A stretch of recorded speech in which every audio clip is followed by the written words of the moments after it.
So, um, creeper face. Do you guys have a creeper face? No, not absolutely nobody, apparently. All of you guys are so serious. All right, so it's actually very creepy, but let's review all the different Enneagrams.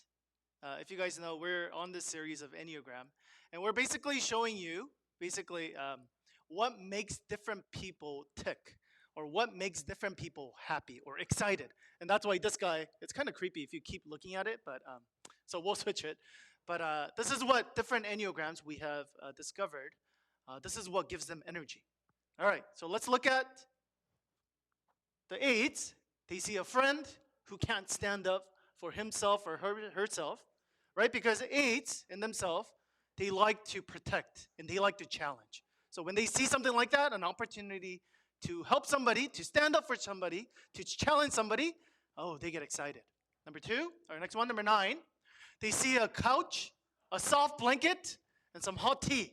Okay, nines, they're just very relaxed all together. And so whenever they see an opportunity just to relax, get away from conflicts, creeper face. Number one, type one, they see something that needs improvement. Okay, they see a list, they're like, oh, I can make this better, creeper face. Two, they see someone that needs help. Okay, they're like, ooh, I'm excited, I can help them. Okay, three, they see someone to impress. Okay, whenever they could impress, they'll get excited over that. Okay, fours, they see a piece of art or a movie or a song that perfectly describes their mood, right? Because for fours, they're all about being emotional and being in tune with emotion. So if there's another song or an art that resonates with them, they're like, oh, this is me. Creeper face. Five, they see a new topic to start researching. Okay, fives, they get really excited when there's something new to learn, something they're excited about, creeper face, okay? What do you guys think? Okay, last week we went over six together. What do you think six will be excited about? Huh? What do you guys think? What do you think sixes will get excited about? Okay, six, they see a trustworthy person. Okay, because for sixes, they always feel like life is uncertain. They can't trust anybody. But if they feel like there is a person that they could trust, they get excited. All right? So today is going to be our last number. Next week, we're going to review everything. But today, we're going to go over sevens. Okay? What do you think the sevens creeper face is going to be? Huh? Huh? Seven? I know. So I know. I see already some sevens in here. Coupons. Okay, I'll show you later. All right, let's go over sevens. Let's go over some of the characteristics. Okay, why do they behave the way they do? Why do they tick the way they do? What makes them excited? What makes them sad the way they do? Okay, let's go over seven together. Sevens are what we call enthusiasts. Okay, why? Because they are the most enthusiastic out of all the different types. Okay, they have the most amount of positive energy. Okay, whenever you're having a party or a get together, you always need a seven. Why? Because they are life of the party. Okay, they always make things fun. They're always joking around. Okay, living with a one, hanging out with a one, you're always gonna have a good time. Why? Because you know that the sevens, they have a lot of energy. Okay, and they have a lot of fun within them. And so usually, the sevens, usually as a kid, they're the last ones to stop playing. Why? Because everybody else, they want to go home and they want to stop. But the sevens, they just want to keep going and going and going and going. Okay? I'm going to put another word next to it. In a lot of ways, they're like clowns. Okay? We're going to see the dark side of the sevens, these partiers, these enthusiasts. Okay? But you see, clowns, if you look at it, they're always like smiling, and yet there's always like a sad face going on as well, right? We call them clowns because it seems like they're happy and they're always positive, but deep down inside, there is something it almost seems like they're running away from, okay, or there's something they're really sad about. And that's why you can also nickname them as clowns as well. Another reason why we talk about the sevens being clowns is because um, clowns are really good for parties. Clowns are really good for like birthday parties and events and exciting things, but clowns do not belong in serious places, like a business meeting or even a funeral. But sevens, and this is for especially unhealthy sevens, they have a really, really difficult time being in serious situations. And because of that, sometimes, like there's people like you're having a serious meeting or you're having a fight and they want to make you laugh. Okay? These are most likely sevens. Okay, we'll see why. Why is it that they're so positive and bring so much positive energy, and yet they can't handle sadness? We'll talk about why. Second, they're very, very, very, very super duper optimistic. Okay, we talked about how 5, 6, and 7s, they're in one group together, and they're called what we call the fear group or the head group. Okay, because all of them, they all have basically very similar pain or similar hurts, we'll talk about later, but they deal with it differently. 5s, we talk about how they deal with their pain by studying, by knowing more knowledge. That's what makes them happy, right? For 6s, what they do is they think about all the different worst case scenarios to make them feel more certain. But the 7s, what they do is every single negative experience, they try to see the positive things out of that. Okay, they only see the positive. Well, now that's not a bad thing. That's a great thing. That's a gift that the 7s really offer to us. But the problem is sometimes they run away from reality.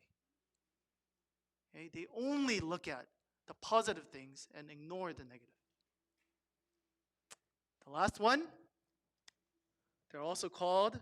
I couldn't really think of like an adjective for it, so I just put gone with the wind. Okay? The reason is because for 7s, they go where the fun is. Okay?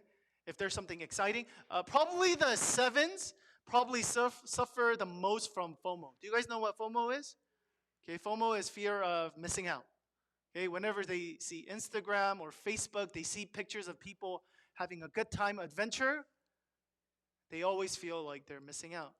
And so what 7s do a lot of times, okay, is unhealthy 7s, a lot of times, they have hard time settling down or making promises or keeping promises for that matter.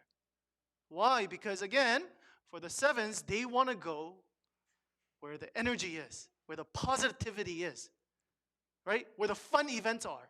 But if I make a promise to you right now, right? If I say, hey, Danny, I'm going to meet, do you want to meet on Wednesday? Right? I'll go, oh, no. I might have something, even though they don't. The reason why people do, the 7s, they have a hard time making promises and committing is because, again, what if another fun event comes on Wednesday? Okay, then I'm going to miss out. I don't want to limit myself. Okay? So at best, 7s, they bring positivity, energy. Okay, they bring people up. They bring so much joy and fun into our lives. But at worst, they seem very, very immature because they're never serious. They run away from pain, and they can't make promises. Okay, can we see someone like this within the Bible? Okay, what are their hurts, and what can they do? What can they hear from God to resolve the pain that they do feel? Oh, by the way, this is 7s, creeper face. They see literally anything that's new. Okay, any exciting event, okay, they'll be like, ooh, creeper face. Okay, let me show you lyrics from Sleeping at Last. If you guys remember this, they're the band. They really like Enneagram and decided to make a song for every single one of the Enneagrams. Okay, how nice it would be if we can try everything. Right? Again, 7s, they're adventurous. They like to go out and have fun. I'm serious. Let's make a list and just begin. What about danger? What about risk? Forget them. Who cares? Let's climb the mountains before we cross that bridge. Because I'm restless for whatever comes next. Do you guys kind of get a kind of kind of figurine of what a 7 would look like? Yeah? All right. So can we find a 7 within the Bible? We think, again, we're not 100% sure, but looking at some of the characteristics and some of the lifestyle choices that Solomon makes, we think, perhaps, maybe, that King Solomon, okay, was a type 7. Okay. We call Solomon, okay, man with 4 W's. They say, okay, we're going to talk about the 4 W's. They say if a man has at least 2 of these things, they are successful. But this guy, he had all 4. Okay, let's see what some of them are. Do you guys know what the 4 W's are? What is it? Okay, we'll go over it together. Okay, first one is going to be wisdom. God gave Solomon very great wisdom and understanding and knowledge, as vast as the sands on the seashore. He can speak with authority about all kinds of plants, from the great cedar of Lebanon to the tiny hyssop that grows from cracks in a wall. He could also speak about animals. So this is not just a dumb man. This is a very, very smart, intellectual, okay, well-educated person. And we clearly see where this wisdom comes from. It comes from God. So the first W we see with Solomon is wisdom. Second W, sorry, sometimes the clicker does these kind of things. Okay, second W. Each year, Solomon received about 25 tons of gold. Okay? Just to give you today's equivalency of that, 1 ton of gold, I looked online, I don't know how true it is, it's about $68 million. Okay, $68 million. So 25 tons of gold, basically he's a billionaire. Okay? Not only is he smart, he has a lot of money. Probably on the top, Forbes list, he would be probably on there. All of King Solomon drinking cups were solid gold. They were not made out of silver. For what? Silver was considered worthless in Solomon's day. He's basically like, I got so much money. I have so much gold. Silver, forget silver. Who cares about silver? It's kind of like, imagine like you have so much money and you get like change back and you're just like, I don't need it. You just throw it away. That's what he's saying. Okay, he has so much money. Second W was wealth. Third, now King Solomon loved many foreign women, and he really outdid it. He had 700 wives of royal birth and 300 concubines. That's 1,000 girls. Now, all the guys in here are saying, man, I can't even deal with one girl. How is that, right? I know all of you guys are thinking it. And in fact, they did turn his heart away from the Lord. Okay? The 3 W's, wisdom, wealth, woman. Okay, I know some of you guys are guys, girls, even ladies, it could be guys, right? You're thinking, wow, even if I just had one of these things, he had all 3. Okay? But it doesn't stop there. He has the 4th. I also tried to find meaning by building huge homes for myself, by planting beautiful vineyards. I made gardens and parks, filling them with all kinds of fruit trees. I built reservoirs to collect the water, to irrigate my many flourishing groves. Okay? He built wonders. Okay? He enjoyed his work. The 4th one is work. Okay, he did great things. Okay, so it's not just, again, we think of like rich people and they're just like chilling and lazy and they're not really doing much. No, not this guy. Okay, he's not just doing parties with his girls. No. Right? He's doing scholarship. Okay, he's building stuff. They actually say in the ancient times, the 7 great wonders was one of his projects. Again, we see this guy who literally has everything.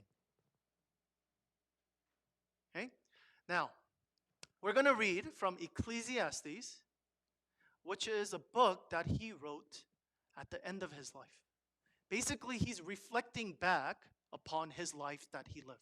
Again, this is a person who literally had everything that every single one of us wants in here. He lived it. And this is what he says. I said to myself, come on, let's try pleasure. Let's look for the good things in life. After much thought, I decided to cheer myself with wine. In this way, I tried to experience the only happiness most people find during their brief life in this world. So he writes, okay, end of his life, he says, let me tell you what I've tried to bring happiness to my life. Chapter 1, he talks about something. In chapter 2, now he says, I'm going to try pleasure. Again, this is what sevens look like. They say, I'm going to pursue pleasure above all else. Is there some joy? Is there something happy? Is it going to bring satisfaction to my life? I'm going to do it. Continuing on. Anything I wanted, I would take. And literally, he did. He had the social resources, the capital too. Right? Literally, he had any woman he wanted. 1,000. I denied myself no pleasure. I even found great pleasure in hard work, a reward for all my labors. So we see a guy who says, I'm going to search for positive experiences. All I'm going to do, forget all the negative stuff, I'm just going to keep grinding and grinding and grinding and look for the next big thing. First, it was wealth. Oh, I got that. Next, it was women. I got that too. Next, it's projects. I got that too. Wisdom, he has everything. And he's saying, I'm going, and I'm pursuing these pleasures in my life. Again, not all sevens have the resources to obviously do that. But a lot of sevens, their goal is this. I'm going to go after all the positive experiences. I'm going to go after all the fun activities. But we see the thing that he says over and over and over and over again is, it was all so meaningless. Like chasing after a wind. There was nothing really worthwhile anywhere. And this is what a lot of sevens, they feel like at the end of their life. Or end of their day. Or when they actually have time to think. This is what a lot of sevens feel like. Again, most of us, we can resonate with this. But a lot of sevens, because they have hard time making commitments, because they have hard time talking about serious things, their relationships usually, okay, especially unhealthy ones, are in shambles. Okay? When it comes to work, when it comes to professionalism, they have a really, really difficult time. Because again, sometimes it takes hard work. But for sevens, they're pursuing after fun. And because of that, people don't take them seriously. People think they're just a clown, literally. And so because of that, they come to it and they said, I was just chasing after the wind. I was like the wind. I was gone with the wind. So therefore, there's nothing to wind. You can never, wind feels great, but you can never grasp it. And so end of sevens' lives, a lot of unhealthy sevens that I've met, they said, I really needed to change this mindset. Because at the end of my life, I didn't have anything. So, what's the issue? Okay, why is it that the sevens function the way they do? We talked about how Enneagram shows us how all of us are wounded differently, or we have different kind of wounds in our hearts, or different kind of pain. So let's go over the sevens. What sevens heard from a young age is this. Come on. Okay, there it is. You're on your own. Okay? No one's here to support or take care of you. Again, 5, 6, and 7, They heard, all of them heard very similar messages, but they operate differently. Okay, so what sevens decided to do was they said, okay, I'm on my own. I can't handle the negativity and the seriousness of life. So therefore, okay, what the fives did was, I'm going to study. What sixes did was, I'm going to think of all the worst case scenarios. What the sevens did when they said, I'm on my own, is they started to run. Okay, they started to run away from the pain. They started to say, I'm going to look for only positive experiences, and maybe if I chase after these positive experiences enough, then these negative things would just go away. Kind of like, do you guys remember the movie Peter Pan? It says, I never want to grow up. I just want to create this wonder world for me where everything is good. I never want to grow up. Oh, come on. So what happens is they say, I will hide in my fun activities and jokes. Okay? And so they become enthusiasts, but also they become clowns as well. So Enneagram, one of the greatest thing about Enneagram, I'm going to talk about this a lot next week, but one of the greatest thing I feel like I've learned from Enneagram is not just look at people and just say, they're so stupid, or they're so irrational, or why can't they be serious? Instead of that, I look at them and I go, wow. It's because there's deep hurt that they're going through. So you start to understand people better and say, instead of just saying, hey, be serious, what they need to hear is something else. Because that's not the problem. The problem is not that they can't take themselves seriously. They just feel like they can't handle it. So they need to hear things differently. So what do they really need to hear from God? What Solomon needed to hear, he actually heard in the beginning of his ministry. Because he realized early on when he became a king, early on, okay, he knew he couldn't do it by himself. Okay, he knew, I'm on my own, I can't handle all of this. So he actually goes to God. And he actually prays this prayer. Solomon said, the Lord had said he will dwell with a dark cloud. I have indeed built a magnificent temple for you, a place for you to dwell forever.